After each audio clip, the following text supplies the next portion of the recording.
Welcome everyone to Montgomery and to the headquarters of the Alabama High School Athletic Association. I'm Susan Scott Carothers, and I'm thrilled to be joined today with the 6th Executive Director of the Alabama High School Athletic Association, Mr. Heath Harmon. Welcome. Thanks for having me. Absolutely. Well, Mr. Harmon, you've been on the job now for a couple of months, probably kind of settling in, getting your feet wet. But I want this interview to be more about who you are as a person. I want everyone out there to get to know you. So let's start by just telling us, who is Heath Harmon? Okay. Well, I guess I would start from my hometown, from Munford, Alabama.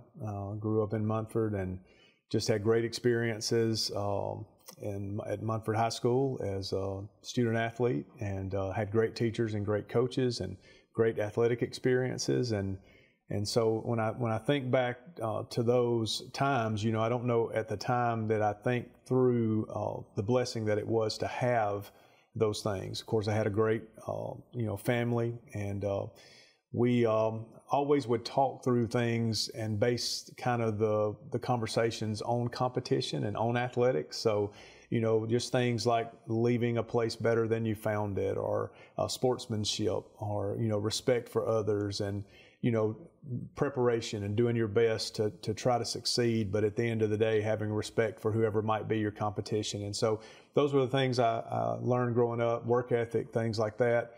And so when I started going to school, that was the same things that I was hearing from my coaches, and had a great experience there. And then went on to Jack State, and I had an opportunity to walk on there as a football player.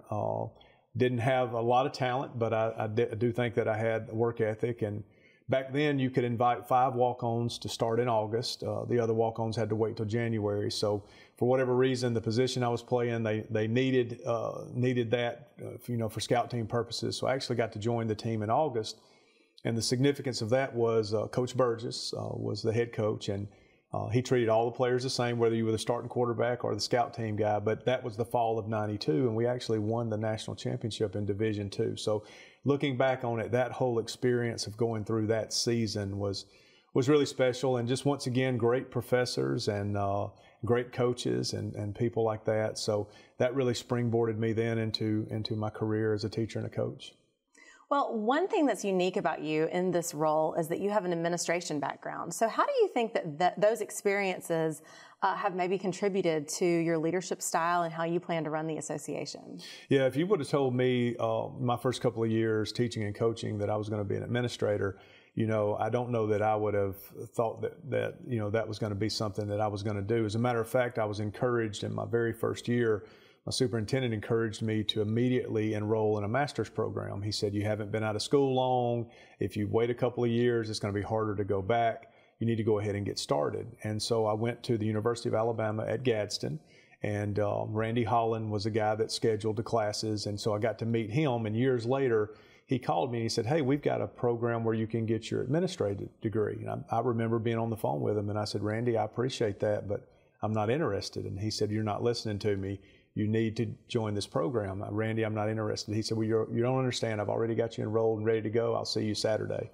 And so I look back and I'm very thankful for that, because at that time, I didn't necessarily think that I wanted to do that. And that was a great experience. I was in a class during that master's program, and one of my professors, Roxanne Mitchell, just recently retired from the University of Alabama, outstanding professor. She leans down. We're in a computer lab. Back before you had laptops, you're literally sitting at a desktop in a computer lab, and she says, hey, have you ever thought about getting your doctorate? Well, I hadn't, but her planting that seed and just the experiences of, people like Randy saying, hey, I think you'd be a good administrator. And so those seeds were planted, and eventually I did do that and worked for some great superintendents. I think that's important, the people that you work for, and was mentored by some really good superintendents. And so, did that. My last 8 years, I was the principal at Oxford High School, and worked for some great people and accomplished some really big things, and really enjoyed it. Well, one of my favorite stories that I've heard about you actually is from your time as principal at Oxford High School. And I think it's a good example of your willingness to get involved and get your hands dirty, and your servant leadership.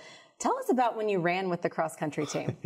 So, I had probably my first 2 or 3 years as the principal of Oxford High School, you really become what I call an inside pet. You're in your office, you're sitting down a lot, and I just wasn't doing enough physically. And my dad, he's 74 years old, and he's a competitive runner. And I'd always thought I'd like to run with him, but I would kind of tell him I'd like to run with him. I'd start doing something in January. By March, I'd quit doing whatever I was doing. Well, just so happened a couple of years ago, I said something to our cross-country coach. I said, I'd really like to surprise my dad and run in the Thanksgiving 10K with him. And he said, well, right before that, you ought to come up and run the practice run we do for state for the 5Ks, 3.1 miles, that would be good. And I said, you know what, I'm in, I'll do it. Well, what I didn't realize was that once a week, I would be in the hallway and I would see one of our cross-country students, and they would say, you're still on your program? You still? And so I was not going to tell them, no, I've quit, like I had done the previous years in March. So I didn't. I stuck to my program, and it's like anything else. Got to where I enjoyed it. If I missed my morning run, it's just not as good of a day. And so I went up with them and ran the practice run. Now, let me say this. I say run, but it's really jog. They're running, so they were way ahead of me.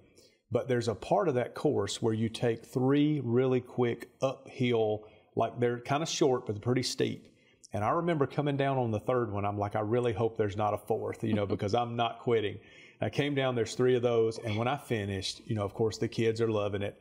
And as soon as I was able to tell them, y'all didn't tell me about the 3 hills, and they were like, he understands now what kind of course this is. So it was great. It's one of the most, fun things that I did. And, anytime you get to engage with kids and you can kind of experience that, and they knew I really had an awareness of what they were doing on that course, because the speeds at which they run that course, definitely I have an appreciation for what they're able to do.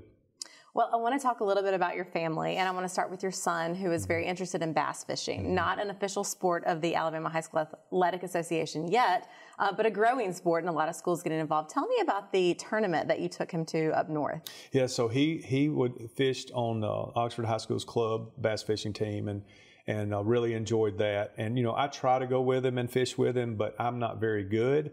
And I really want to catch, and so he's okay with fishing and every once in a while catching that big bass. And I'm not as skilled at it, but of course it's good to be with him. But my son's a pretty quiet person. And so I've always felt like if I ask him the question, he'll answer, but he's just not, he's just not very talkative. And so he got invited to go up to Wisconsin and fish in the national tournament. And for me, I'm not that experienced pulling a bass boat. So I told the guys, I said, hey, once we get out on the road, I'm going to get a comfortable speed. And that's what we're going to go at, because, they're teenagers and they'd like to go a little faster. So it was about 62 miles per hour is what I felt was a smooth speed. So as you can imagine, from Oxford to La Crosse, Wisconsin, that's about an 18-hour drive.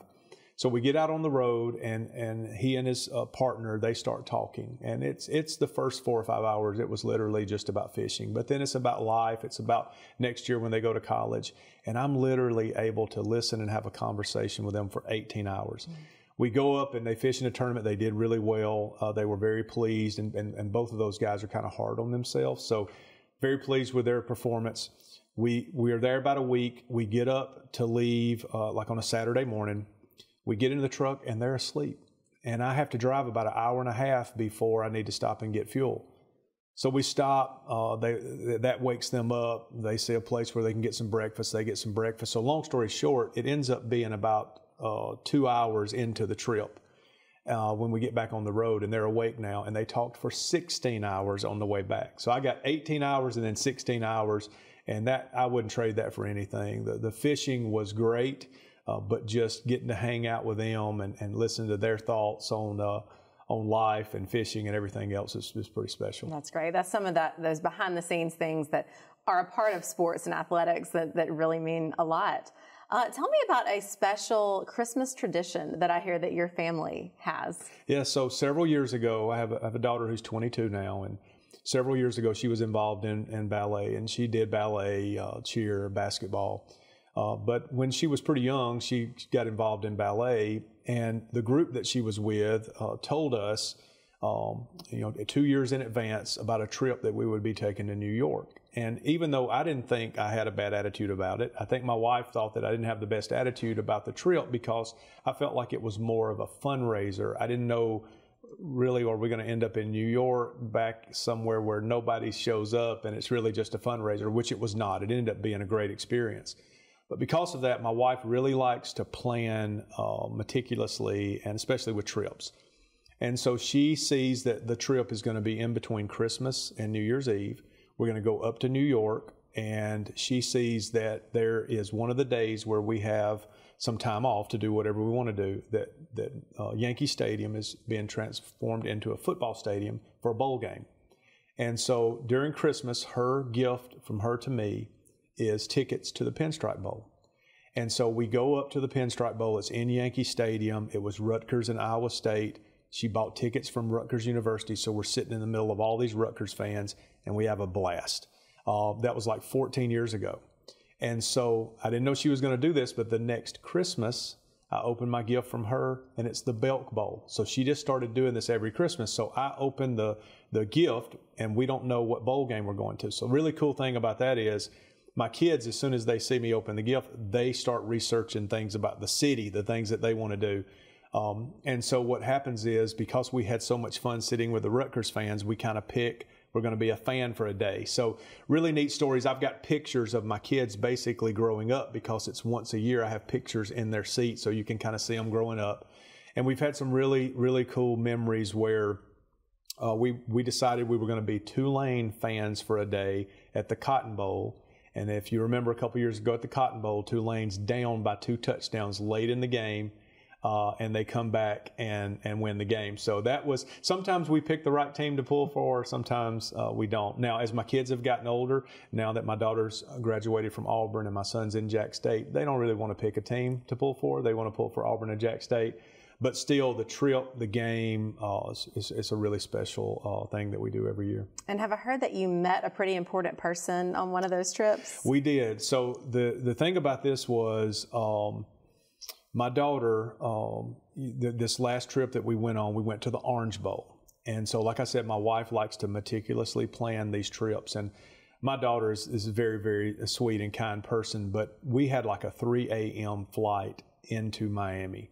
And so my wife didn't plan a lot of things for day one. And so my daughter had a friend with her, and that first day, I think she was thinking, are we not doing the trip the same? We really haven't done a lot today. So she kind of calls a meeting. So we're in the living room area of the condo, and it's me and my wife and my daughter. And she says, hey, we really haven't had the same type of plan today that we normally have. Is anything different?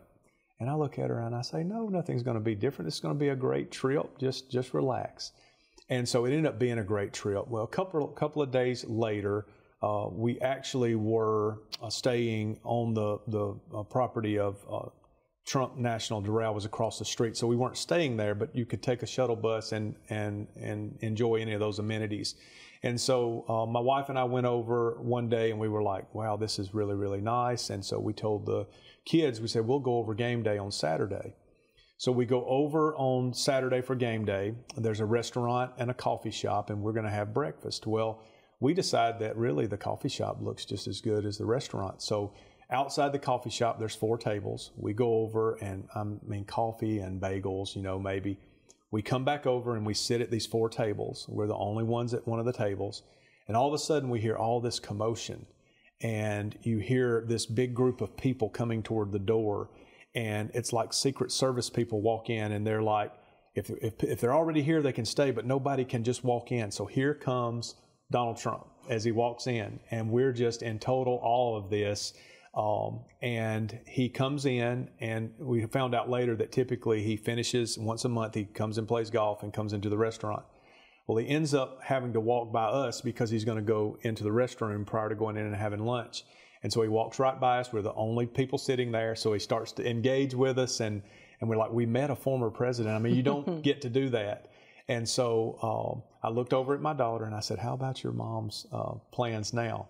And then it just kind of hit me really quickly. I said, it's going to be hard for her to trump that one. That's right. So that's great. But yeah, it was one of those deals where we were all just kind of in awe of, there's just not that many former presidents, Sure. and you certainly, it's hard to meet them. And we heard later that they'll do benefit or fundraiser meals in the restaurant, and you can pay thousands of dollars to go in that restaurant if he's going to be there. But we paid maybe $18, $20 you for save coffee some and bagels. money there. Yeah. Well, we've got about 30 seconds left, but I can't let you go without asking you. One of the things I think is most interesting about you is you have a favorite book of the Bible, and it is one that probably not many would choose as their favorite book. So quickly, just tell us, the book of Nehemiah is special to you, and why is that?